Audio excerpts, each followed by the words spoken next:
yes. 그러니까 아, 네라는 답변을 3번 연속으로 하게 만드는 게 핵심 포인트예요. 근데 여기 네. 이게 중요한 건 뭐냐면 미리 네라고 할 수밖에 없는 질문을 준비해야 돼요. 이게 포인트예요. 음, 그리고 나서 세 번째에 내가 원하는 질문을 해서 네를 할 수밖에 없게 만드는 거예요. 그러니까 이게 실제로 측면에서 사용되는 기술인데 인간은 네를 2번 하고 나면 세 번째는 꼭 네를 하려고 하는 심리가 있어요. 그래서 어려운 부탁을 할 때는 꼭 세 번째에다 그걸 넣어요. 그래서 그 앞에서 네를 2번 받는데 예를 들면 이런 거예요. 아, 오늘 비가 오네요. 오늘 지금 비는 안 오죠. 예를 들어 비 오는 날 오늘 비가 오네요. 그럼 상대방이 네. 뭐 이런 식으로 답변하게 만드는 거예요. 무조건 이유는 없어요. 이 복잡하게 음, 질문의 내용이 뭐가 있어야 되고 이런 걸 생각하면 안 돼요. 그냥 네라고만 답변하고만 만들면 돼요. 그래서 무조건 네.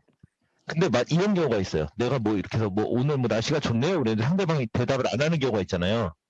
또는 뭐 그냥 그러네요. 뭐 이렇게 대답할 수도 있고 이러면 실패한 거예요. 네. 그냥 네라고 답변하게 만들어야 돼요. 지금 얘기한 것처럼 네라고 얘기해야 돼요. 그렇게 해서 네 2번 음, 하고 나면 세 번째 때 내가 원하는 음, 설득하고자 하는 목적. 그러니까 뭐 예를 들어 인터뷰를 해주세요. 그러면 뭐 날씨가 좋네요. 네. 아 오늘 뭐 식사는 하셨어요? 네. 우리 이런 인터뷰하는데 응해 주시겠습니까? 네. 이렇게 들어가는 거예요. 그래서 세 번째 네. 이거 되게 중요한 거거든요. 그래서 혹시 네. 도움이 와, 되신다면 스크립을 미리 준비했다가 꼭 써먹어 감사합니다. 주시고 네. 이거 체면 네네. 기술이에요. 체면 기술로 들어가는 거라서 그냥 생각이 감사합니다. 났어. 아, 감사합니다. 아, 예, 그리고 예. 예, 하나 더. 예. 그러면 세 번째 네를 하잖아요. 그러면 이게 뭐냐면 이게 순간적으로 그 네네. 체면을 걸어서 네를 받아넘기기 때문에 네. 상대방이 이거에 대해서 거부할 수 있잖아요. 그러니까 말은 네라고 했지만 머릿속에서 인지를 했을 때 내가 왜 이걸 네라고 대답했지? 네네. 헷갈리거든요. 순간적으로. 나 이거 싫은데 라고 하는 느낌이 나올 수 있잖아요.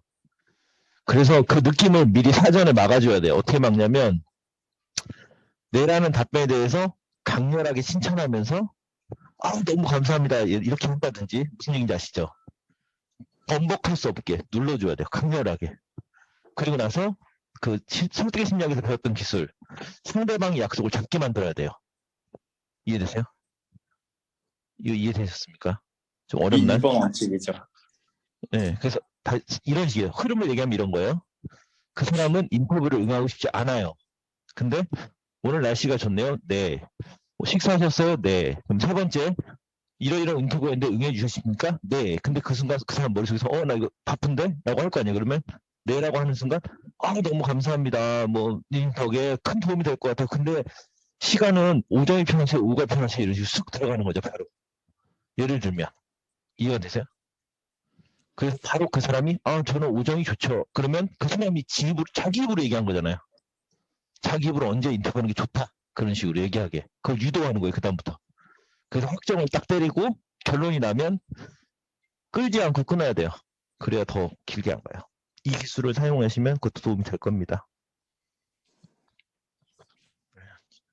도움이 되셨길 바랍니다. 저는 잠깐 식사로 나왔습니다. 저도 듣다 보니까 생각나는 게 있는데, 지금 들리시나요? 잘 들립니다. 네네. 저희 얼마 전에 무슨 인지심리학 관련해서 뭐 강의를 들은 게 있는데, 그 사람들이 생각보다, 그러니까 예를 들면 뭐 인터뷰라든가 아니면 어떤 뭔가 판단을 내려야 될 때 모든 그 주변 상황이 짬뽕이 돼가지고 판단을 하면서 그거를 구별을 못하는 경우가 많다고 하더라고요. 예를 들면은 날씨가 좋을 때 어떤 사람을 만나면은 그 사람에 대해서 좋은 인상을 가지게 되는 거죠. 그런 것 같아요. 네. 근데 그 인상을 가지는 거를 끝내는 마법 같은 단어가 있는데 그거를 지적하는 순간에 없어진대요. 그 마법이. 그러니까 오늘 날씨가 좋네요 라는 말을 하는 순간에 이 사람이 날씨로 인해서 받았던 어드밴티지를 걷어내게 되는 거죠. 셀프로. 그리고 반면에 나쁜 판단을 유도하는 그런 상황이 있을 경우에도 똑같은 작용이 있기 때문에 그러니까 우리는 전략적으로 할 수 있는 거는 자기한테 유리한 거는 되도록이면 언급을 하지 않고 자기한테 불리한 거면은 언급을 해서 빨리 자기한테서 디스어드밴티지가 되지 않도록 빨리 제거를 하는 게 좋은 전략이라고 합니다. 네, 공유하고 싶어서. 그리고 아까 괴벨스 말씀하신 게 계속 기억에 남아서 실제로 그 나치 총략전 연설을 할 때 굉장히 연극적인 효과를 많이 썼다고 해요. 네, 사실 그 이번 정부 들어서도 좀 그 뭔가 비슷하게 차용한 것들이 있는데 그러니까 히틀러가 제 시간에 연설을 시작한 적이 거의 한 번도 없대요. 일부러 15분에서 20분 정도 늦게 연설을 시작을 해서 모두가 그러니까 너무 인내심을 잃지 않되 그 어느 정도는 기다림을 유발할 수밖에 없게 하고, 그리고 히틀러는 그 이제 전쟁 당시에 한 번도 낮에 연설을 한 적이 없대요. 어떤 밤에 조명 효과 같은 것들을 극대화하기 위해서 그렇게 했었고, 그리고 이제 히틀러가 굉장히 많이 좋아했던 음악이 이제 바그너 음악이고, 어떤 바그너 음악으로 인한 그런 어떤 배경 효과 같은 것들을 굉장히 극대화를 시켰는데, 그 바그너가 음악사적인 어떤 뭐라 해야지, 어떤 업적이라 그래야 되나, 그런 변화 중에 하나가 굉장히 금관을 많이 썼어요. 그래서 금관악기는 그 금관악기 앞에 서는 주자들이 나중에 청력 문제가 많이 생긴다 그래요. 너무 시끄러워가지고. 그래서 그 바그너의 가장 음악적인 특징 중에 하나가 그 원래는 대부분의 오케스트라는 현악이 중심이고 특히 바이올린이 중심인데, 바그너는 금관이 중심이고 현악을 굉장히 들러리 세우거든요. 근데 그만큼 뭔가 금관이라는 굉장히 그 강렬한 악기를 씀으로 해서 금속성의 어떤 소리를 들으면서 굉장히 조바심을 나게 하고 조명을 자기한테 비춤으로써 신성을 유발을 하는 거죠. 그리고 굉장히 짧은 연설을 엄청 그 강력하게 씀으로써 그 효과를 극대화시켰던, 굉장히 전략적으로 그걸 사용했던 거의 최초의 정신이었던 것 같아요. 네, 여기까지 제가 얘기하고 싶은 것 같습니다. 곽희님 추가적으로 말씀하실 게 있을지. 저는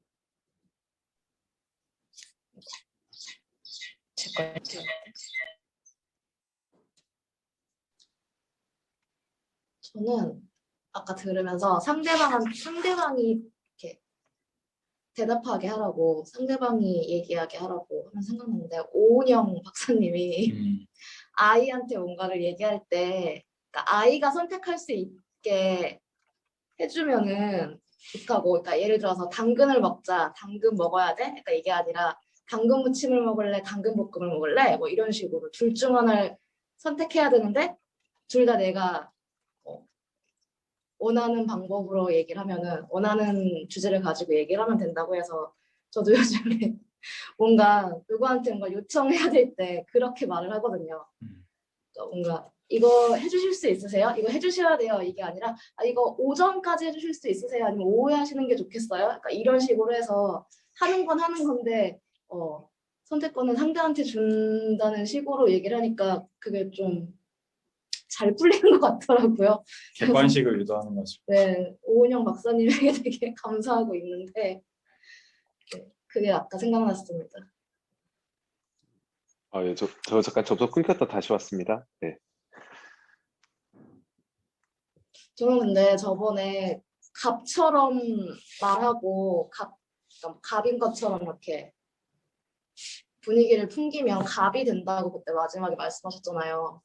그게 너무 지금 며칠 전까지 계속 그게 생각이 나는데, 그게 참 어려운 것 같아요. 그걸 하고 싶은데 그 줄을 잘 타는 게 너무 어려운 것 같아서, 너무 그러면 정말 너무 약간 갑질 느낌이 날 것 같고. 노하우 알려드릴게요. 그게 네. 뭐냐면 네. 그 갑이 되는 사람들의 특징은 여유로움이에요. 네. 편안함. 나 이거 이뤄도 상관없어. 이거를 어필하는 거거든요. 좀 심한 경우를 얘기 드릴게요. 저는 워낙 이런 생활을 많이 했기 때문에 그런데, 저는 고객 상담을 가면요, 상담을 가자마자 상을 피고 냉장고를 열어서 음료수를 꺼내 마셔요. 상상이 되십니까? 고객이 화들짝 놀라요. 미친 사람인가 쳐다봐요. 그리고 저는 얘기해요. 빨리 와서 앉으라고. 그리고 상담이 시작하거든요. 바쁘니까 시간 없으니까 빨리 와서 앉으라고. 그럼 고객이 완전 깨갱이에요, 저한테. 어떻게 보면 되게 미친 사람 같아 보이지만 그만큼 자신감이 있는 거예요. 겁이 없는 거죠. 그러니까 갑이 되는 건 다른 게 아니고 누굴 만나더라도 쫄지 않는다. 나 여유 있다, 자신 있다. 이 어필을 강력하게 몸으로 보여주는 거예요.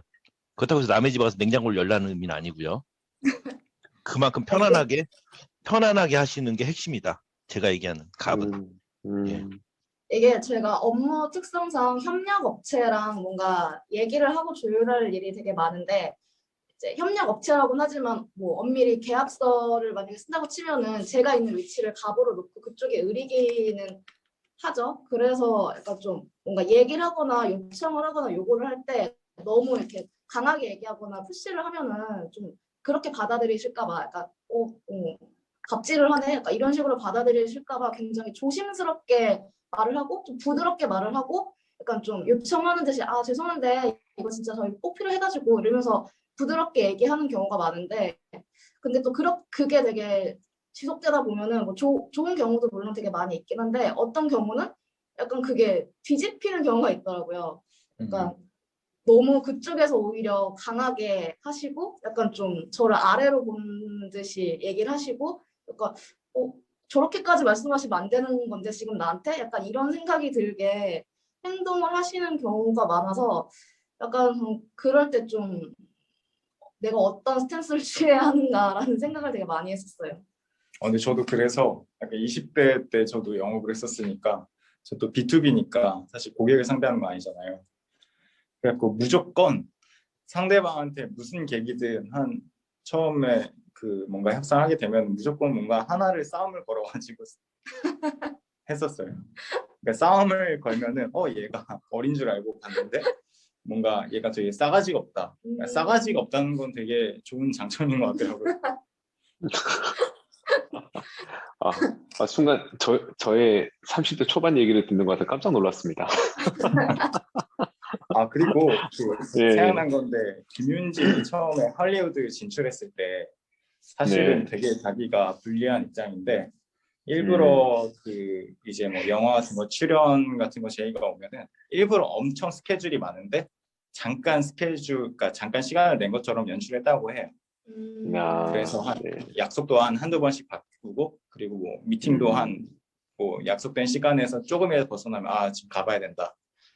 실제로는 아무 일정도 없는데 그렇게 했다고 하더라고요. 멋지네요. 저도 이거 아까 그러니까 그러니까 갑이 되는 것과 갑질을 하는 건 확실히 다르다고 저는 생각을 합니다. 네. 근데 지금 굉장히 키워드는 여유인 것 같은데요. 그러니까 동광님 말씀 주신 것처럼 여유가 그러니까 여유가 배어 있는 사람은 갑이죠. 근데 오히려 갑질하는 사람은 되게 여유 없어 보이거든요. 역으로 그 관점으로 보면. 그러니까 자기가 좀 더 예를 들면 돈을 지불하는 입장이니까 아니면 자기가 뭐 지위가 높고 뭐 평가자니까. 근데 사사건건 굉장히 막 그 히스테릭하게 부리는 사람들 보면 별거 아닌 거 가지고 굉장히 사람 피곤하게 하잖아요. 그건 사실 여유 없는 거거든요. 그래서 우리가 이제 갑과 갑질의 차이가 뭘까라고 생각해 보면 그 여유가 핵심인 것 같습니다. 핵심인 것 같고 저는 이 설득의 심리학이 사실은 그 영업의 스킬과 연애의 스킬 사실 한 몸이다 이런 생각 많이 하는데 이 여유를 가진 어떤 갑의 모습을 생각하면 제 머릿속에는 그 나쁜 남자가 떠올라요. 맞아요. 예, 나쁜 남자들 보면은 그렇게 자상하지도 않고 막 한 여자만을 위해서 막 그러는 것도 아니고 노력하는 걸로 따지면 그 순애보에 비해서 진짜 별 노력도 안 하는 것 같은데 인기 많잖아요. 그래서 근데 그런 분들을 보면은 지금 이 여유를 갖춘 갑의 모습이 있는 것 같아요. 막 그렇게 연연하지 않고 근데 그렇다고 막 뭐 마음을 많이 쓰지도 않고 근데 그게 멋지죠 그냥. 그래서 이것도 확실히 체득하려고 노력을 해봐야겠구나. 맞아요. 저도 사실 그 초반에 회사 막 들어와가지고 이제 전략 쪽에 일을 하다 보니까 위에서 이제 시킨 게 부서마다 가가지고 깨고 오고 뭐 나중에 저희 전략에서 이제 보고하는 것들이 저기 잘못된 거 있으니까 이렇게 고치면 되는데 안 고치고 있어요라고 이제 고자질하고 예, 그런 일 많이 했거든요. 근데 그런 거 하려 그러면은 사원이 가서 얘기하면 뭐 잘 안 되죠. 특히나 이제 그, 그 얻을 거 없는데 그 현업 입장에서 생각하면 제가 이렇게 또 현업 와서 일하다 보니까 전략이나 아니면 경보는 사람 오면은 막 일부러 그 화장실 갔다 왔는데 다시 화장실 가는 척 하고 싶고 그러더라고요. 그래서 아 내가 그런 직업을 받았구나 싶은데 그때 제가 이제 종용받았던 게 민성님이랑 되게 비슷해요. 가서 이제 싸움을 벌이는 거죠. 막 이제 개기는 거고. 어, 지금 당신 나한테 나 이대로 돌려보내면은 피곤해질 걸? 약간 이런 뉘앙스 주는 거예요. 나 지금 나 일 잘 몰라서 완전 오해했는데 이게 오해된 채로 보내면 당신 피곤할 걸? 이렇게 만들면 그렇게 해서 어떻게든 하나하나 해나가고 했는데 잘못했다고 생각합니다.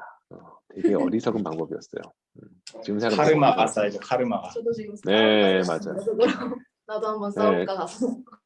네, 그렇게 해가지고 미친 짓 싸우고 와서 뭐 하나 물어오면 잘했어 하고 위에 이제 주인이 강아지 칭찬하듯이 뭐 한두 번 그런 얘기는 해주겠지만 성향에도 안 맞고 그렇게 해서 만든 뭐라고 할까요? 회사 내에 적이 더 많고 약간 그런 거죠. 그리고 나도 너무 피곤하고 그러니까 쌈딱으로 큰다는 건 되게 괴로운 일인 것 같아요. 근데 지금 말씀 주신 이런 설득의 심리학의 내용이 좀 많았다면 그러지 않았을 텐데라는 생각이 좀 들긴 합니다. 그게 사실 나이의 문제가 아니거든요. 그 겉으로 느껴지는 어떤 그런 메시지가 중요한 건데 참 연애도 그렇고 사회 첫 시작도 그렇고 되게 바보같이 했다는 생각이 좀 듭니다. 네, 결국은 뭐 갑질을 한다는 거는 결국은 자기 내부 고객을 더 중시하는 거잖아요. 대부분 갑질하는 사람들은 위에 보스가 누가 있는 거잖아요. 그래서 갑질하는 사람들은 그 위를 공격하면은 굉장히 곤란에 처하는 것 같아요. 맞습니다. 그리고 갑질하는 사람도 보면 좀 불쌍해 보일 때가 있어요. 저게 뭐라고. 왜 갑질의 대명사 그러면 이제 백화점의 김여사 뭐 이렇게 인터넷에 떠도는데 뭐랄까 지금 가정에서 얻은 스트레스 그리고 사회적으로 충족되지 못하는 어떤 그 불충족감 그런 것들을 백화점 직원이라고 하는 하나의 역할극을 하고 있는 사람들한테 풀고 있구나라는 생각도 들고 또 회사에서 보면은 또 저분 분명 그 부인이랑 싸우고 오셨나 보다 싶은 생각이 들게 하시는 분도 계시고 하니까 근데 보면은 하여튼 갑질하는 사람들은 불쌍해요. 갑질하는 사람 정말 불쌍하고 경민님도 저번에 얘기했지만 자기 역할에 취한 사람들이 무섭기도 하고 결국은 결말이 안 좋은 것 같아요. 그렇죠. 대부분의 갑질하는 사람들은 본인이 갑질한다고 생각 안 할 거예요. 그렇겠죠. 나는 그냥 정당한 권리를 요구하는 거고, 음, 혹은 스마트 컨슈머고 지금 나는 그렇게 생각하지 본인이 갑질한다고 생각 안 하는 것 같아요. 그렇죠. 그게 무서운 거죠 사실. 저는 그게 무서운 것 같아요. 그러니까 내가 권리라고 생각하는 것 자체가 문제가 있다고 생각합니다. 그러니까, 내가 여기까지 할 수 있어, 내가 요구할 수 있어라고 하는 게 그 권리라는 게 좀 굉장히 잘못됐다고 생각하거든요. 그러니까 이제 정도 이상 수준을 넘어가는 거고 그 소비자도 소비자의 품격이 있는 건데 본인이 얼마나 이상해 보이는지에 대해서는 전혀 고려치 않는다. 문제 있다고 봅니다. 회사 생활에서도 음, 이제 내가 일을 잘하기 위해서 하나하나 챙기는 거야. 그렇게 말하면 뭐 굉장히 듣기 좋죠. 하지만 그것이 난사에 봤을 때 쓸데없는 이제 꼰대짓이고 간섭질이고 저런 거 하나 챙길 시간에 좀 큰 걸 이렇게 그림을 그려야 되지 않아? 저 위치면? 저 연봉 받고 지금 저거 하나 뭐 볼펜 한 자루 종이 한 장 저거 챙기는 거야? 뭐 이런 얘기 들리는 것들은 신경 안 쓰잖아요. 그렇게 무수한 시간과 노력을 쓰다가 어쩌다 하나 좀 도움이 되는 거 하면 이러니까 내가 이거 챙겨야 된다니까 이렇게 생각하는 어떤 또 자기 확증 저는 그런 거 보면은 좀 그러니까 어떻게 하는 게 진정한 갑인가에 대해서 좀 진지하게 우리 모두가 생각을 해봐야 되지 않나.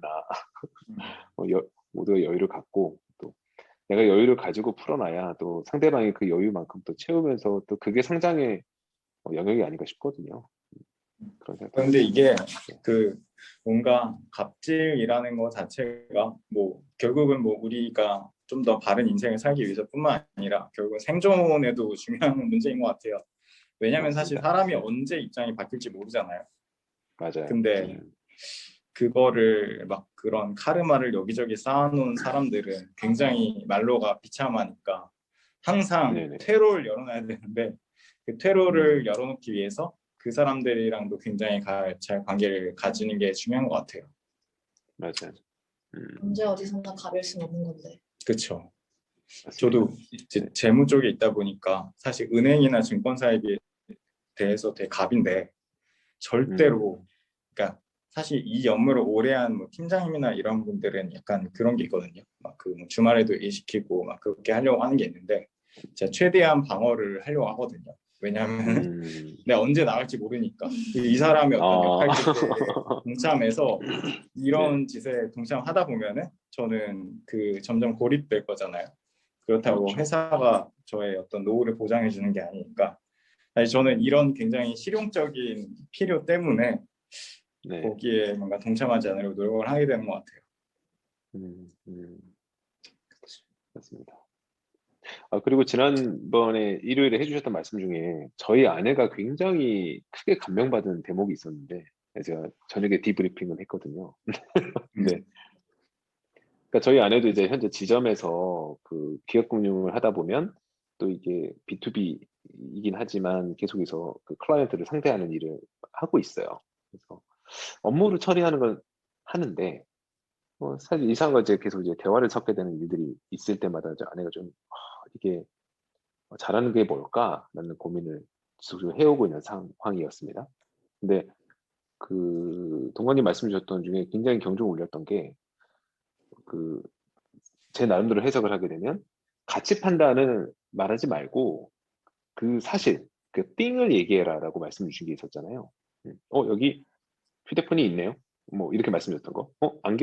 안경을 쓰셨네요. 이렇게만. 머리를 자르셨네요. 이렇게 말씀 주셨던 내용들. 아내가 굉장히 크게 공감을 하고 그 다음에도 이런 얘기를 하더라고요. 그러니까 자기가 말문이 막혔던 게 그 관찰을 해서 이 사람이 달라진 게 뭐고 이 달라진 게 되게 잘 어울리고 멋져요. 뭐 이게 뭐죠? 라 이렇게 알아봐주고 막 그렇게 해야 되는데 저희 아내가 이제 그런 것들에 대한 건 좀 어려워하거든요. 이렇게 막 입 바른 소리 하는 것도 그렇게 썩 이제 내키하는 성격 아니고 또 본인이 이제 관심이 있는 거는 잘 알지만 관심 없는 부분에 대해서 모르는 건데 뭐 관심 없는 부분에 대해서 예를 들면 시계를 차고 있으면 저 시계가 10만 원짜리인지 1000만 원짜리인지 아니면 구분을 못 하니까 그러니까 더 말을 못 하겠고 그래서 어려웠다. 근데 제가 동관님의 가르침을 이렇게 또 가서 전파를 하다 보니까 손목시계 차시나 봐요. 이렇게만 말을 해도 된다는 얘기에 너무 큰 용기를 얻더라고요. 그러니까 그렇게만 해도 된다. 그러면은 그 사람이 알아서 썰을 푼다. 그리고 자기가 내 신나게 떠들어 놓고서는 상대방에게 그 호감을 느낀다. 이렇게 얘기를 해주니까 굉장히 도움된다는 얘기를 하고 저도 굉장히 거기에서 사실은 대화에 뭐라 그럴까요? 어떤 그 자신감, 용기, 희망을 느꼈다. 이게 단순히 영업의 기술이 아니라 앞으로 사회생활 할 때 내가 그냥 눈에 보이는 걸 있는 그대로 객관적으로 얘기를 하고 상대방이 그래서 이야기를 시작할 수 있게 만들어주는 게 이게 오히려 더 잘하는 길일 수도 있겠다는 생각이 들어서 저는 굉장히 위안을 얻었습니다. 맞아요. 저도 그 파트가 제일 좋았어요. 왜냐면 가치 판단을 하면은 그게 상대방한테 먹힐 수도 있지만 상대방은 그렇게 생각을 안 할 수도 있는 거잖아요. 그래서 확률이 반반인 것 같은데 팩트만 놓고 말하면은 확률이 전혀 없으니까 그냥 내가 팩트만 말하고 상대방이 거기에 대해서 판단을 해서 얘기를 해주게 만들면은 그게 더 쉬운 거구나라는 생각을 했는데 진짜 생각해보니까 약간 좀 뭐 팩트를 말하고 그다음 판단까지 하는 거를 한 세트로 생각해서 약간 거기에 좀 부담을 느꼈던 것 같아요. 항상 말을 할 때. 그게 3S예요. 아까 처음에 얘기한 3S가 거기에 포함되는 거예요. 네. 그러니까 안경을 쓰셨네요. 그러면 네. 이 네 한 번 들어가고 넥타이 하셨네요. 네. 네, 2번. 그리고 세 번째 원하는 안 거 얘기하는 쓰니까. 거예요. 이게 자연스럽게 연결이 되는군요. 오, 맞습니다. 네, 진짜 그렇게 했을 때 3초 안에 영업이 끝나요. 아, 야, 이걸 알았다면, 이걸 알았다면 저의 20대가 달랐을 텐데. 그렇게 상대 그 이성을 설득시키기 위해서 막 머리를 쥐어짰던 그 모든 시간들이 굉장히 쓸데없었구나라는 생각이 들면서 맞아요. 그죠? 왜 당신이 나를 만나야 하는가에 대해서 정말 100만 가지 논리를 생각하고 있는 이런 바보 같은 참 음, 그런 거 필요 없다는 거잖아요. 음. 어, 어, 뭐, 구, 구두 신고 오셨네요? 오늘 날씨가 맑은 것 같은데요? 데이트 할까요? 이렇게 말하면 되는 거였는데. 되나? 실제로 먹히고요. 먹히는데 아까 네. 제가 그 하나 주의할 점 얘기 드렸는데 대답을 안 하거나 늦게 하는 사람이 분명히 있어요. 있을 것 같습니다. 네. 네, 있습니다. 그럴 때는 음. 대답을 할 때까지 기다려야 돼요. 아, 대답을 안 하면 꽝이에요. 무조건 대답하게 기다려야 되는구나.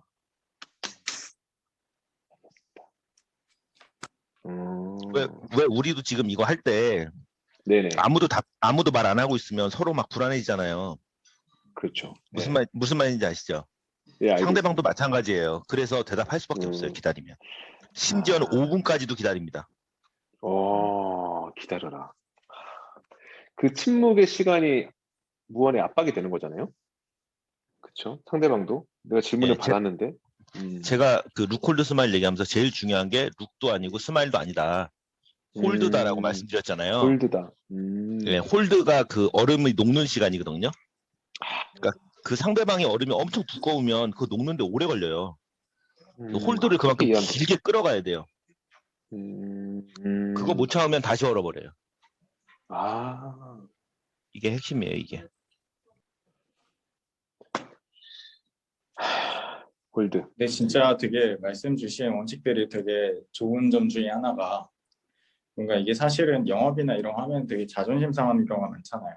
그거를 잘 지킬 수 있으면서 지켜야지 사실은 그 저번에 말씀 주신 것 중에 하나가 그러니까 자기보다 못난 사람한테 물건을 사고 싶어 하는 사람 없다고 말씀을 주신 게 확실히 맞는 것 같아요. 그러니까 결국은 예전에 뭐 백종원이 그런 얘기를 했었는데 백종원이 처음에 음식점을 열었는데 너무 이제 처음 열고 너무 열심히 하고 싶다 보니까 너무 손님들한테 너무 잘하다가 자기가 금방 지쳐버렸다고. 그러니까 할 수 있을 만큼만 하고 그거에 대해서 경계를 명확하게 해야 된다. 그런 얘기를 많이 하더라고요. 그렇게 안 하면은 그러니까 결국은 사실은 모든 이런 종류의 어떤 갑질이나 특히 사실은 뭐 히틀러 같은 사람도 나오게 된 이유가 그런 거잖아요. 굉장히 실패를 많이 겪다 보니까 점점 약간 그 심리적으로 무너지고 그러다 보니까 약간 병리적인 인간이 만들어진 건데 그러니까 이게 이런 원칙들을 못 배워가지고 뭐 그러니까 실제로 사실은 뭐 어쩔 수 없이 불리한 환경에 처할 수밖에 없는 사람도 있겠지만 못 배워 이런 거를 알고 있었으면은 좀 더 자기 자신을 다들 지켰을 것 같다. 그리고 실패자가 줄어들었을 거다. 이런 생각이 좀 들더라고요. 맞습니다. 이게 연애만이 아니라 그 육아에도 굉장히 다 통용되는 내용이에요. 그렇죠. 요거는 네 정말 그러니까 저 이제 아이들을 이제 키우다 보면 아이들이 자기 고집이 생기거든요. 아까 말씀드린 이 홀드요. 그러니까 이 홀드가 너무 중요한데 사실 이 홀드가 여유에서 온다고 생각해요. 그러니까 더 넓고 더 큰 사람만이 홀드를 할 수 있거든요. 그리고 상대적으로 여유가 부족한 사람은 그 홀드의 시간에 먼저 무너지죠. 그러니까 아이들이랑 이렇게 있다 보면 아이들 자기 고집이 생기다 보니까 그전에는 이제 하라는 대로 하던 애들이 안 할 경우가 많아요. 그리고 나쁜 짓 하게 되고 막 못된 말 하고 막 그리고 이제 소위 말해 반항의 시기가 이제 3살 넘어가면서부터 이제 오는데 그게 간헐적으로다가 자주 오게 되면 사춘기가 된다고 저는 생각합니다. 그때 저희 아내가 저한테 이렇게 얘기하더라고요. 그 다른 이제 육아책이나 이런 걸 보는 그 팁을 가지고 얘기해 주는데 목소리를 높이거나 계속 혼내는 말을 너무 많이 하거나 그러지 마라. 딱 어떤 액션을 하라라고 그 말만 하고 얘기를 하고 기다리고 또 얘기하고 기다리고 톤도 일정하게. 그래서 아이가 느끼기에는 그걸 하지 않으면 지금의 이 상황이 영원히 끝나지 않을 것 같은 느낌을 주고 그래서 결국 그 아이가 그 말에 따르게끔 하는 게 가장 이상적이다라는 얘기를 저희 아내가 해줬습니다. 그래서 그렇게 해봤더니 정말 그게 통해요. 왜냐하면 아이는 어쨌든 어른보다는 이 마음의 크기가 작으니까 그 상황을 못 견디는 거죠. 그리고 부모가 예를 들면 제가 저희 아이한테 아빠 앞으로 오세요. 아빠 앞으로 오세요. 계속 이렇게 말을 하면 아이가 뭐 반항하고 막 안 하는 척하고 뭐 다른 거 노는 척 하지만은 사실 머릿속에 온통 그 생각뿐이에요. 지금 아빠 앞으로 오라고 했는데 자기가 지금 가지 않았다는 것. 그래서 다른 것에 집중할 수가 없습니다. 놀 수도 없고 우선 이 상황을 탈피하려면 그 말에 따를 수밖에 없다라고 본인이 받아들일 때까지 시간이 걸리더라고요. 아까 동관님 5분 얘기해 주셨는데 아이들 키우다 보면 30분도 갈 때가 있는데 그때 부모가 먼저 무너지면 내가 더 여유가 없는 사람인 거고 그리고 굉장히 그 조급해하지 않고 감정 쓰지 않고 네가 아무리 그래봤자 너는 내 손 안에 있어라는 느낌의 어떤 느낌을 주도록 하는 것 그게 육아에도 굉장히 도움이 되고 그런 거 사실 몇 번 반복이 되면 그 다음부터는 아빠 앞으로 오세요 딱 말 한마디 하면 한마디만 안 오죠 2마디 3마디만 하면 옵니다. 왜냐면 이게 또 끝나지 않은 또 그 억겁의 시간이 또 흐를까봐 겁이 나는 거죠. 근데 뭐 그렇게 하면은 저도 감정을 안 썼고 또 왔을 때 조곤조곤 잘 얘기하면 또 알아듣고요. 근데 그 전에 제가 막 처음에 육아를 할 때는 마음이 급해가지고 막 무섭게도 해보고 다그치기도 해보고 다 소용없더라고요. 이게 최고였다. 그래서 연애를 넘어서 육아까지도 넘나드는 설득의 심리학이라는 생각이 듭니다.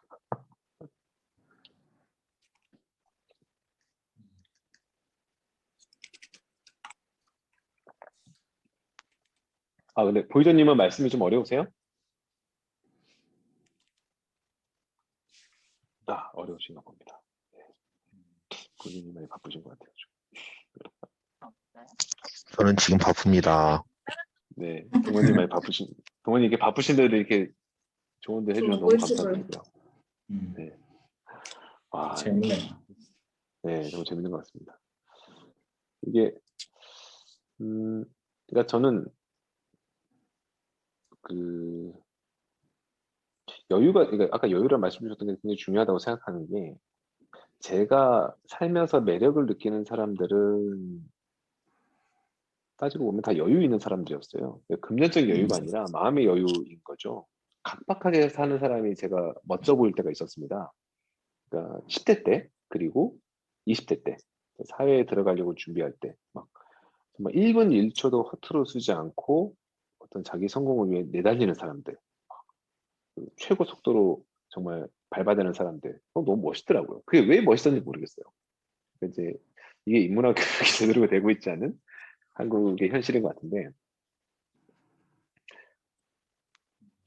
근데 진짜 맞아. 네. 그 헌신하면 헌신짝처럼 벌어진다라고 하잖아요. 이거는 뭐 맞아요, 회사에도 맞아요. 통하고 연애에도 통하는 인데 네. 결국은 그 이유가 그건 것 같아요. 헌신하는 사람들은 여유가 없잖아요. 근데 맞아요. 그렇게 치면 왜 그러니까 바빠 보이고 헌신하는 사람들은 대단해 보이고 좋긴 한데 궁금하진 않는 것 같아요. 근데 여유 있는 사람은 궁금하잖아요. 거기서부터 맞네요. 그 사람을 다시 돌아보게 되는 거잖아요. 그러니까 뭐 연애 때도, 그러니까 뭐 연애하기 전에 썸이거나 뭐 그런데 되게 나를 대하는 게 되게 여유가 있어. 근데 겉으로 봤을 때는 잘 모르겠어 왜 그런지. 그러면 저 사람은 왜 저렇게 나한테 안달복달을 하고 여유가 항상 있는 거지? 뭐지 저 사람은? 뭔가 대단한 사람인가? 하고 한 번 더 돌아보게 되고 그럼 정말 설사 대단한 사람이 아니었다고 쳐도 그 호기심에서부터 시작해서 관심이 생기기 시작하는 것 같아요. 생각해보면. 저도 그래서 뭔가 절박하게 매달리면 그 마음을 알아준다 이런 말을 전혀 안 믿어요. 맞아요. 저도 제 인생에 그런- 절박하게 매달려서 예, 상대가 나를 알아주고 받아준 거는 딱 한 번밖에 없고, 근데 그 한 번도 너무 힘들었고, 그게 저희 아내인데, 저는 안 성공하셨네요. 됩니다. 그러니까 성공은 성공인데, 그러니까 뭐라 그럴까요? 인생의 한 제 수명 20년을 갖다 바쳐서 하나 만들었다고 할까요? 예, 오. 그때는 그러니까 그냥 주관적으로 되게 힘들었어요. 되게 힘든데 지금 이 설득의 심리학은 다 반대로 했어요. 쩔쩔매고 막 어쩔 줄을 몰라 하고 막 여유 1도 없고 막 그랬거든요. 그러니까 이제 제가 이제 아내한테 프로포즈를 3번 해가지고 사귀게 되는데 그 오. 시기는 제가 생각할 때 완전 인세인한 상태였고 어. 뭐 제 인생을 돌아보면 제가 했던 모든 행동들 중에 또 모든 어떤 결정 중에 가장 잘했다고 생각을 합니다. 왜냐면 인생의 경로가 그 이후로 바뀌었으니까. 하지만 선택의 심리학의 관점에서 보면 정말 최악의 행동을 했는데 문제는 그렇게 해서 성과를 이뤄도 그 길을 다시 가고 싶진 않아요. 왜냐면 너덜너덜해졌기 때문에 너무 힘들었기 때문에 그 정도로 해야 뭘 얻는다? 인생 그러면 이게 살만한 가치가 있을까? 뭐 이런 생각이 들 정도로 그냥 열정적인 쩔쩔매는 척은 할 수 있는데 진짜로 내면까지 그렇게 다 만들어버리면 진짜 산화돼 버리는 것처럼 힘들더라고요. 그게 그 좋아하는 근데 감정이니까 이게 그걸 버텼지. 맞아요. 이거는 되게 좋은 케이스인데, 그러니까 네, 특히 이렇게 너무 열정을 쏟아가지고 얻은 거에는 사람들이 그 영역을 너무 신성시 여기거나 뭔가 맞아요. 불가침의 영역으로 두고 싶어 하다 보니까 사실 뭔가 트랩에 뭔가 걸리는 경우도 있잖아요. 맞아요. 자기가 네, 너무 애정을 가지고 있는 사업 뭐 이런 것들, 그런 것들이 보통 이제 나중 단계로 넘어가는 데 있어서의 장애물이 되기 때문에 항상 조심해야죠. 이거는 정말 잘된 케이스를 말씀하셨지만. 저는 그래서 이혼을 안 하려고요. 너무 아까워서. 아까워서 못하겠어요. 그래서 회사 취직 어렵게 한 사람들이 되게 후배들을 더 괴롭히는 것 같은 느낌이 들어요. 정말 동의합니다. 네. 근데 그리고 어떻게 들어온 회사인데. 나에게 정말 소중한. 맞아. 그리고 저 군대에서 전 느꼈는데 선임한테 깍듯이 하는 후임 진짜 조심해야 돼요. 맞아요. 맞아. 본인 선임되면 괴물됩니다. 회사 생활도 마찬가지인데 진짜 일 잘하는 대리사원들 저는 약간 무서워요. 그러니까 여기서 일 잘한다는 건 똑똑하게 잘하는 게 아니라 자기 삶을 버리고 내던지는 사람들 보면 정말 진심으로 저는 그러지 말라 그러거든요. 왜냐면 맞아요. 네 인생은 네 거니까 상관이 없는데 앞으로 너로 인해서 힘들어질 수 있는 사람들이 늘어날 거다. 근데 그 사람들이 불쌍해서 안 되겠다. 너 그러지 마라. 어, 뭐 너만 희생하고 다른 사람들이 안 그러겠다. 사람 그렇지 않다. 왜냐면 이 정도까지는 할 수 있다는 걸 본인의 경험으로 체득한 사람은 그렇게 상대방을 상대방을 있는 그대로 바라봐 주지 않거든요. 그래서 맞는 말씀이에요. 그러니까 이렇게 보나 저렇게 보나 여유가 다 중요한 것 같아요. 제 요새 인생 최대 고민이 사실 그건데, 제가 그런 사람이 아니라 팀장님이 그런 분이거든요. 그래서 이 난관을 어떻게 해칠까가 제 지금 가장 큰 고민이에요. 워커홀릭이세요? 그게 워커홀릭이 모르겠어요. 뭐 이런 얘기를 여기서 하면 참 웃기긴 한데. 그렇습니다. 힘드시죠, 그러면. 어렵네요. 그리고 저는 이제 그 여유라는 것도 오늘 좀 화두를 던져줘서 생각을 해보는데, 여유라는 게, 물론 이 사람을 설득시키기 위한 전술적, 기술로서 활용하는 여유도 굉장히 유효하지만, 네. 그 삶에 사실 배어있는 여유는 저는 그렇다고 생각해요. 그러니까, 아까 곽희님 말씀 주신 내용의 일부인데, 저 사람은 뭘까? 궁금하다. 쉽게 드러나지 않은 내면에 뭔가 보이지 않는 영역이 있다라고 느낌을 주는 거니까요. 근데 이 여자를 만나면서 머릿속으로 딴 여자를 생각하고 있는 여유라 그러면은 좀 그건 아닌 것 같고 제가 생각할 때 삶에 배어있는 여유나 또 제가 주변에 이제 알고 지내는 분들 중에 제가 정말 좀 롤모델로 부분이나마 따라가고 싶은 사람 분들 이렇게 보면 거기서 오는 여유는 뭐 어떻게 말을 해야 될까요? 굉장히 좀 인문학적인 여유라고 할까요? 아니면 그 삶의 어떤 향기와 관련된 여유라고 할까요? 그러니까 어떤 일을 하다가도 문득문득 예를 들면 회사 생활을 하다가도 중간중간에 뭐 시를 떠올린다거나 아니면 일상생활을 하다가도 지금 자기가 의미를 두고 있는 어떤 일들, 뭐 예를 들면 뭐 작곡이라든지 아니면 다른 것이라든지, 그러니까 현재 자기가 속해 있는 또 자기가 지금 하고 있는 어떤 그 상황을 넘나들 수 있는 훨씬 더 큰 어떤 생각들을 가지고 있는 이런 사람들은 그러니까 자신도 모르게 어떤 그 여유로움이 더 나온다고 생각하거든요.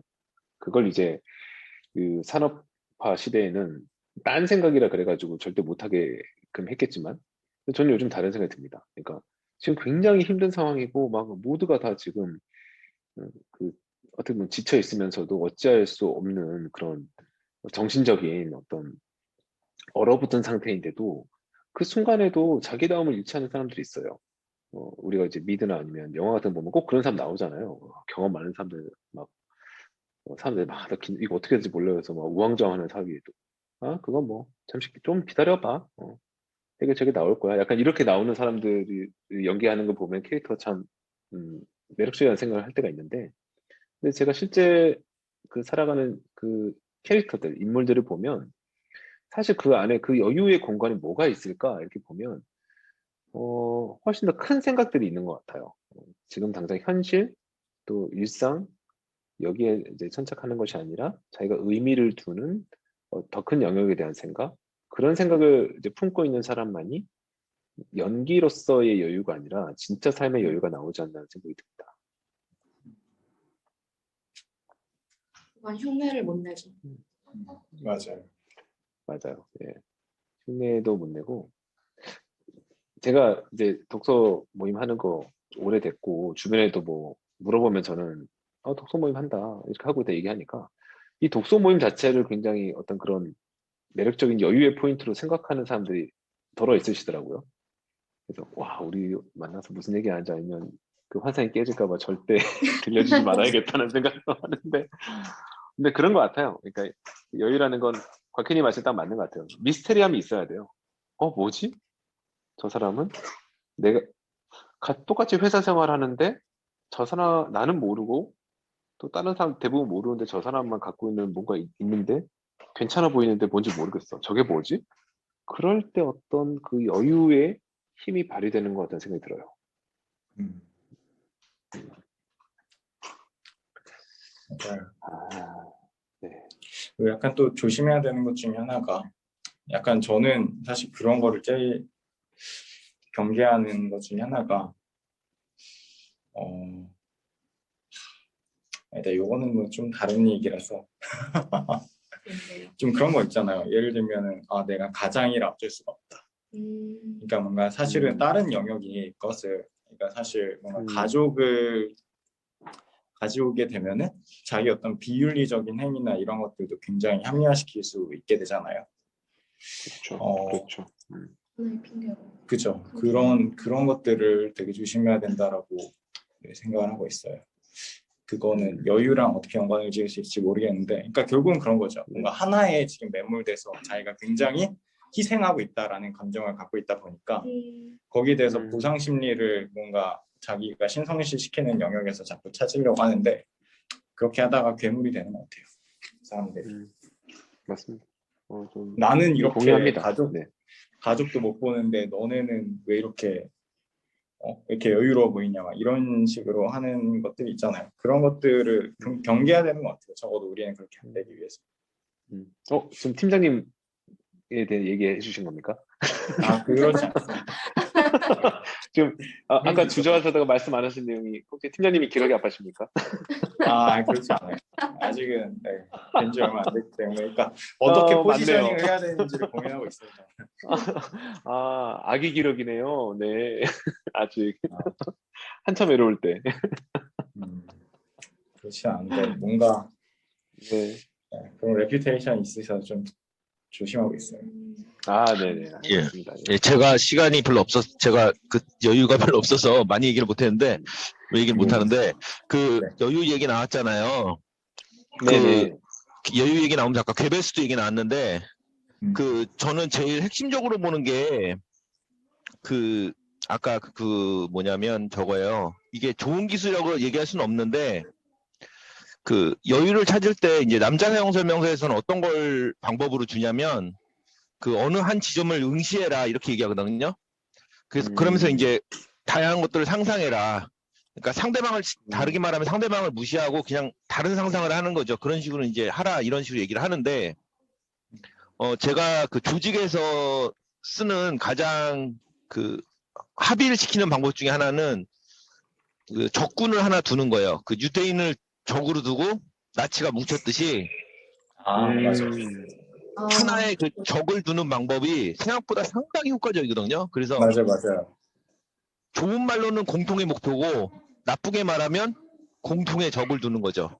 근데 공동의 목표는 이게 잘 안 먹히는데 공동의 적은 되게 쉽게 먹히거든요. 그래서 이것도 심리적으로 활용하면 이게 어디에서 또 나오냐면 사면 중에 흡연 있잖아요. 네네. 흡연이 공동에 어떻게 보면은 같이 몸을 망치고 있다 이런 식의 그 공통체를 느끼듯이 그래서 하나의 안 좋은 것을 같이 이렇게 딱 하면 생각보다 효과적입니다. 좋은 건 아니지만 방법으로 하나 알려드립니다. 그렇죠. 이게 누군가랑 친해지고 싶을 때 가장 단시간에 깊게 친해질 수 있는 방법 중 하나가 공동의 목표를 놓고 험담을 같이 하는 거잖아요. 사실 공동의 적을 놓고. 끈끈해지잖아요. 그게 또 맞아요, 도요토미 맞아요. 히데요시가 인지네라를 일으킨 이유잖아요. 그렇죠. 맞아요. 그리고 이건 좋은 건 뭐, 아니지만. 뭐 지금 당장 TV 틀어서 뉴스 보면은 파다하게 나오죠. 뭐 정치권이나 이런 데 다 적을 두잖아요. 먼저 적을 상정해서 내부의 집단 속을 하고 내부 결속을 이끌어낸다. 이게 뭐 너무나 그 다수를 다루는 하나의 이제 전술이기 때문에 맞습니다. 적이 있으면 확 뭉치죠.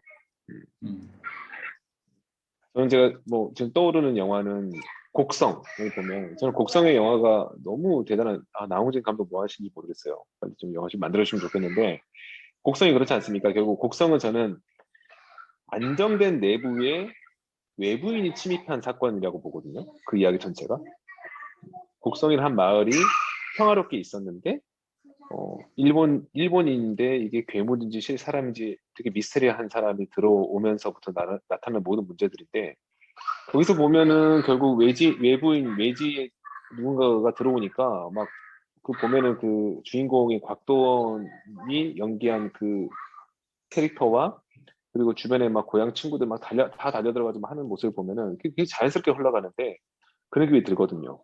외부의 적, 모두가 또 공동의 적이 만들어지면은 한 번에 결속이 된다? 굉장히 와닿는 지점입니다. 근데 목표는 아닌 것 같아요. 저도 동의해요. 목표를 놓고 가자라고 하면은 그것은 모두가 함께 뭉쳐지는 건 아니라고 생각해요. 왜냐하면 목표는 내 눈앞에 산이 있어. 저기 올라가자 그러면 어떤 사람은 왼쪽 등선이를 타고 올라가고 누구는 오른쪽 등선을 타고 올라가고 어쨌든 저 목표에서 만나자라고 하면서 다 제각기 자기 나름의 방식으로 가버리잖아요. 그리고 정상에 가보면 아무도 없고 그러기 십상인데 그게 아니라 지금 우리 주변에 저 적이 있어. 그래서 저 적으로부터 우리를 지켜야 돼. 그러면은 다들 등을 맞대고 창칼을 손에 들고 그 적을 응시하잖아요. 그러니까 그 모습만 상상해 봐도 우리가 어떤 조직을 운영할 때 적을 둔다? 그건 굉장히 잘 통할 것 같습니다. 예. 그리고 전술 잘 써요. 목표를 이루는 건 어렵지만 적을 만들어 놓고 배척하고 험담하는 건 쉽잖아요. 또 사피엔스도 나오잖아요. 맞아요. 그래서 인간의 뇌는 그렇게 만들어진 것 같아요. 맞아요. 네. 그리고 이거 어느 남자 사용 설명서 지금 어느 한 지점 응시하고 딴 생각하라고 말씀 주신 거 딱 영화 장면 생각나네요. 거기 여자 주인공이 그 광고 회사에 다니고 있는데 거기 대표 육봉화 대표라고 이름도 되게 특이하게 지었던데 막 그 사람 잔소리 할 때 그 대표의 코 아래에 있는 점 계속 뚫어져라 보면서 딴 생각하면서 계속 있으니까 나중에 그 대표가 막 노발대발 뭐 화를 내다가 자기가 제풀에 지쳐가지고 너는 못 당했다 그러면서 오히려 인정을 해버리는 그 장면 생각나는데 그러네요. 여유를 만들 때 여유가 내 안에 없어 그러면은 이런 기술적 테크닉을 써서라도 그 시간을 어떻게든 이겨내야겠네요. 아, 재밌습니다. 멋진 것 같아요. 네. 저 시간이 돼가지고. 아, 시간 다 됐나요? 어머, 네. 예, 정리하겠네. 오늘 애프터 토크까지 해보니까 훨씬 내용이 다 이해가 돼서 너무 좋았습니다. 예.